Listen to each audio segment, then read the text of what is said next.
Talk to me, Kate that breath. I'm here with SD Dumas, who's coming off a first round knockout. How are you? I'm doing good, man. How about you? I'm good. I'm good. I'm happy to be talking to you again, man. Do you train today? Nah, actually, I got training later on tonight at 8 o'clock tonight. So, yeah, I got training later on tonight. What are you doing? Just gonna be probably doing some kickboxing sparring. We kind of just do the, just to work off the food, especially if somebody couldn't get into class. We just do some kickboxing afterwards. So that's it. Okay. I wanted to ask you, you got me versus me in your Instagram profile. What does that mean? So me versus me is basically like, as I tell a lot of people, when I fight or like when I'm going through stuff in my life, it's me versus me because if I'm the one that caused it, I'm the one that got to fix it. If it's something that's done in my life, it's always gonna be me because I allowed myself to get to a good point, a bad point, whatever type of point in my life. So it's me versus me. So if me versus me, if I'm doing, messed up stuff, ain't really doing, what I need to do right, that's going down for like the negative type of way. But if I'm doing me versus me by like doing me and not caring what other people think about what I'm doing, then I take that in a positive way. So I just put that in my bio to let everybody know it's me versus me. I like that. I like that. It's been about 20 days since your fight. How are you feeling? Damn, it's been 20 days. Damn. Just about. Just about. Man, honestly, it was quick. I'm glad it was quick and it felt unreal. But I did have fun. And like I said, I'm just ready to get back in the camp. I know me.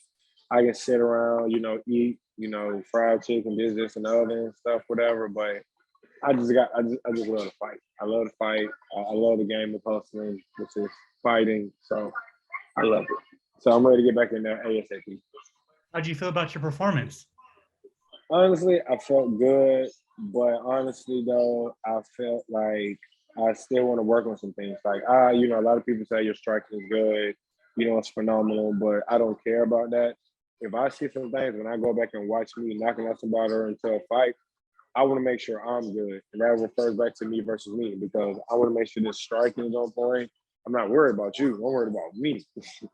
So that's how I kind of be doing. I just like I'm working on the small little things that I didn't do in my last count that I said I could have benefited me in a better way.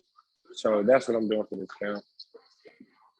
There was a lot of people watching your fight because of the iKON Mm, FD1 and Jorge Masvidal's connection to it.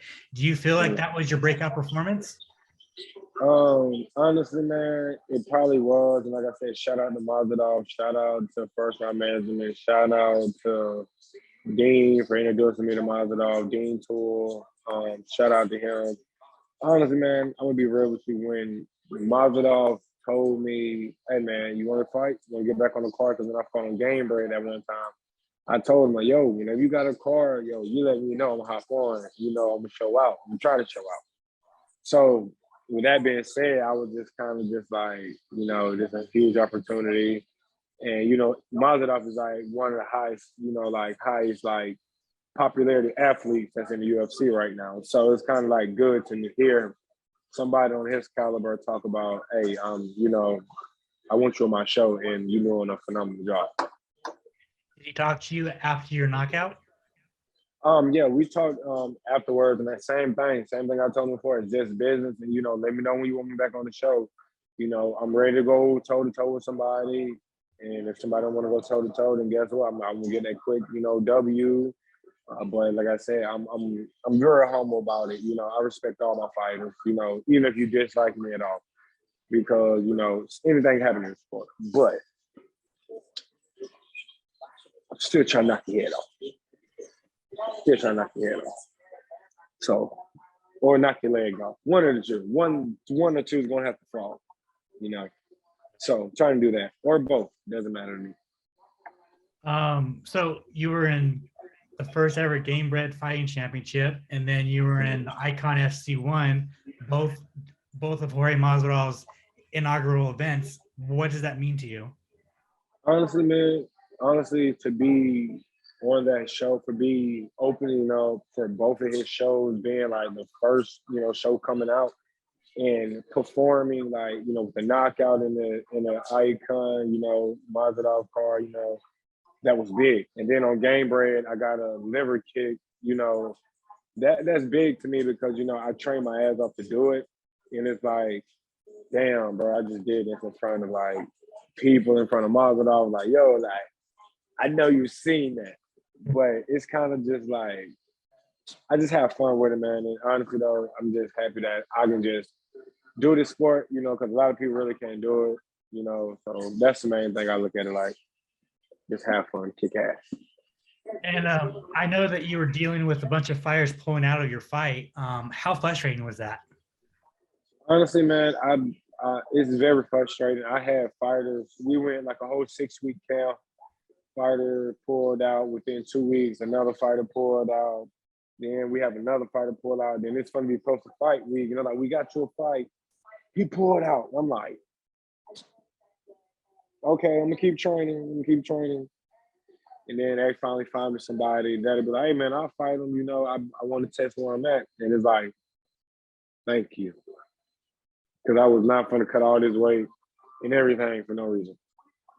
So it's very frustrating when it comes down to like fighters backing out, but it's not really frustrating to me as much is because I train 24/7. And if anything does have to change, they're not going to short notice fight. It's just going to have to be the way I eat food. That's really it. Like, I rarely drink that much and stuff. So it's like, I just got to stop eating food. I love to eat food. Like right now, I'm at a whole chicken joint right now. So it's okay. I just got to stop eating food. That's awesome. That's awesome. I wanted to ask about that fight. He came out swinging. I think he touched you maybe once, and it looked like he had power. Did you feel his power?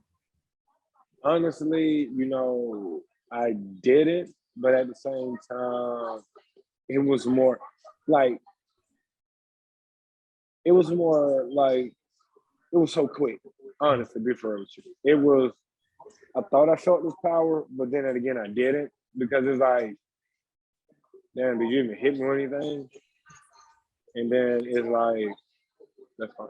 Yeah, that's fine. Yes, that's fine. So it's like, I felt this power, but it's like, I don't know, it was just so quick how it happened. Like, I shouts out to him, Dwight Dixon. I give it to him. He came forward to me. He did what a lot of people, say they're going to do in the fight, which is, brawl with me, try to take me to the ground and everything else. So shout out to that man that did that. But I just have a different like mindset on fighting, and like when it comes down to certain things, like I know in the streets or anywhere else you wouldn't beat me, so I wouldn't let you beat me in this cage, if that makes any sense. Gotcha. So what's next? I know that last time we talked, you're trying to get on that Contender Series, right? So what does your 2022 kind of look like?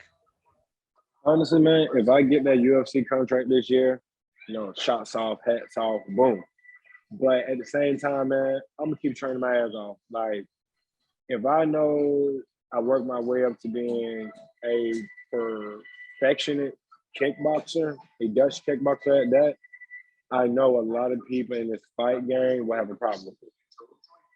So if I get the call, cool, I'm down for it. But now I know I'm gonna have to cut off everything. I'm gonna have to be 24/7 in the gym, 24/7 learning. And I'm ready for that. But at the end of the day, is really how my coaches feel and how I feel. If I'm not in that mindset of fighting, I'm not gonna do it. So when it comes down to that, hey, give me that call for the contract. Let's go ahead and do it because of one reason. I know that man's gonna come bring it because I know what he wants to. I know what he wants in mind. But I know something else that this man don't know. Bro, this is a fight. Like, you think you're gonna hit me with 1 or 2 shots and I'm just gonna drop? No. You gonna keep fighting me. And that's how I look at when I fight people. I wouldn't let you beat me in a street fight. So don't think you'll beat me in the ring. Because one thing, I'm gonna work my ass off and you don't even know. And when it's time to fight, I'll show you something that you've never seen before. And I still haven't showed a lot of people what I wanted to show. I thought Dixon was going to bring it out of me, everything. But he didn't. So I'm waiting for the next opponent and the next opponent and the next opponent because I want to be tested. I don't care what anybody say. I want to be tested. I want you to punch me, rock my chin. I want you to make me feel like, oh, shit. I want it. And then when you do, I know the type of person you are, and I want to get it with you. Hopefully, I don't knock you out, and hopefully, we can meet again. Hopefully. If we don't meet again, it's okay. But hopefully. So you're 5-0, right? So perfect world. Maybe get two more fights and then get a call to the Contender Series at the end of the year in August, September. Yeah, maybe 1 to 2 more. Even if it's not no fights right now, like I tell people, I'm just trying to stay active. As long as I'm training 24/7, that's active to me. A lot of people think, about what I do, whatever. You see me on IG, smoking, whatever, it doesn't matter. A lot of people take that as, oh, he's not ready. He's not ready for the top league. But a lot of people don't know. That's what y'all gonna keep thinking. But I work my ass off 12 times harder than what you think. Even in that last fight, my foot was like messed up. My hand was messed up. I thought I broke my hand in camp. I came in with a SI joint pain in my lower back. Didn't say nothing about it. Guess what? I'm healed up 24/7. It just came off from training. And guess what? I make the fight easy and make training hard as hell. Gotcha. So as long as you're just training and staying active, getting better, that's cool with you. Yeah, as long as I'm staying active, getting better, fighting, training, learning something new, that's the main thing. Like I tell people, if it ever had to come down to like Dragon Ball Z, bitch, I'm broke. I don't give a fuck. Bitch, I'm broke. Sorry, kid.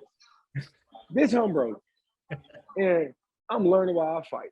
And y'all gonna have to respect my power and my speed and how I'm coming. Because at the end of the day, I'm just doing what the next man doing. I'm trying to take whoever's out that's in front of me.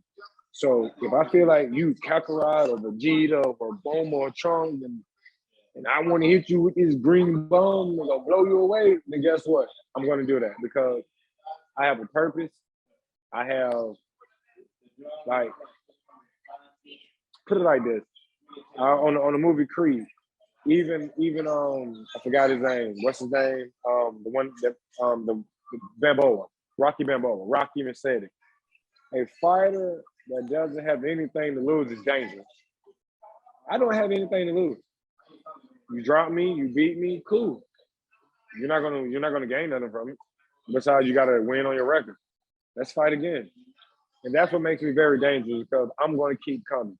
Win, lose, or draw. When I took my first loss in my amateur, so many people that wasn't rocking with me was like, oh yeah, he's gonna quit. He's gonna stop. And ever since that loss, I haven't been doing nothing but knocking people out, been staying on that track because I know I messed up in that fight. I took off the gas pedal when I shouldn't, and I should have been smart, and I know what I did wrong. So, like I tell a lot of people, I already went through trials and tribulations. I've been dropped before. I've been knocked down before. I've been tried to be submitted. I've been in a firefight. I've been in a fight where I didn't have no gas tank. I've been in a fight when the dude just want to stand and bang. So nothing changed to me besides more competition, more competitors, and just more time on the clock. That's it. That's the only thing that's different to me. Gotcha. If you're being a psychic right now, when do we see you fight next? Shit, March 18th. That's when I'm fighting next. March 18th, and I don't even gotta be a psychic. A psychic is already works of talking. So March 18th, everybody see me back live in action, and then after that little bit happened, then we're gonna see where it goes from there. Contender Series, short notice fight, we never know. So at this point, like I tell a lot of people, is that hey, just stay ready because when the reaper comes, guess what? I'm just coming to collect a couple of souls and skedaddle, skedaddle, skedaddle, and skedaddle. And then when I skedaddle, my bad, I was trying to grab my card. I got paid for the chicken. Okay. So when I skedaddle, guess what that means? I'm winning. It's time for me to go. It's time for me not play with you. March 18th is are you back in iKON? Hopefully it should be iKON again. Me and Mazadov, like I said, we talked backstage a little. I know he got another card coming up, and I know First Round Management was going to sign down there, and I told them firsthand. I know Mazadov signed on First Round Management with us and all that. I don't care about that. That's my boys. That's my team. I love them. But I told them, he lets me know there's a fight online. He put me on that shit because I'm ready. And I let it be like that because I want to show a lot of people that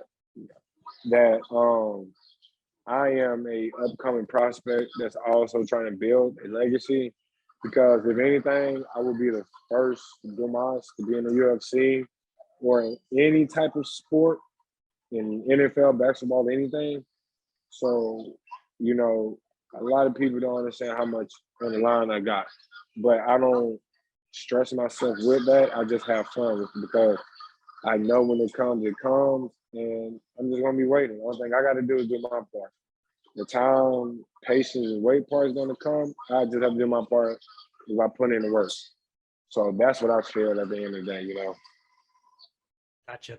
And then final question, the most important question for the end. When you changing your hair color again? When I'm changing my hair color, I'm gonna change the hair color before March 18th. You have an idea? What's that again? Do you have an idea of what color you're going? Honestly, though, we're going to let you decide. Whatever the fans or whatever the comments say, you decide what color and I'll put the color in my hair. How about that? Sounds like a good idea to me. Okay, bet. Because I'm back. I'm active on Twitter now, 24/7. So we in now. That's right. Awesome. Thank you so much for your time, ST. I really appreciate it. You want to plug your social media, plug your sponsors, the floor is yours. Hey, man, I just want to get a shout out to 1, First Round Management, 2, Port City MMA, 3, I want to give a shout out to all my sponsor, Bumblebee Pest Control, Coupler.com. If y'all ever want to install in crypto, the app for Coupler is coming out February 14th on Valentine's. If you're big into crypto, go to Coupler.com. I want to shout out Submarine Missions with my boy Will Covington. I want to shout out Fighters Friends. They helped me out. Billy Cart, Bells Bondsman, Mako Tech Dennis. I have does my mouth guard. I want to also shout out to Randy Construction Company, the Ridge Construction. And I think one more person. Sean Lynch, glass replacement. The fight lawyer, Dan Martinez. And my boy Craig Mack. And yeah, I think that's about all the people. And I want to shout out all my fans and supporters and all my 420, all my supporters, kids, whatever you want to do. As long as y'all love doing right, having fun, I'm all about it. Just don't do anything stupid. That's it.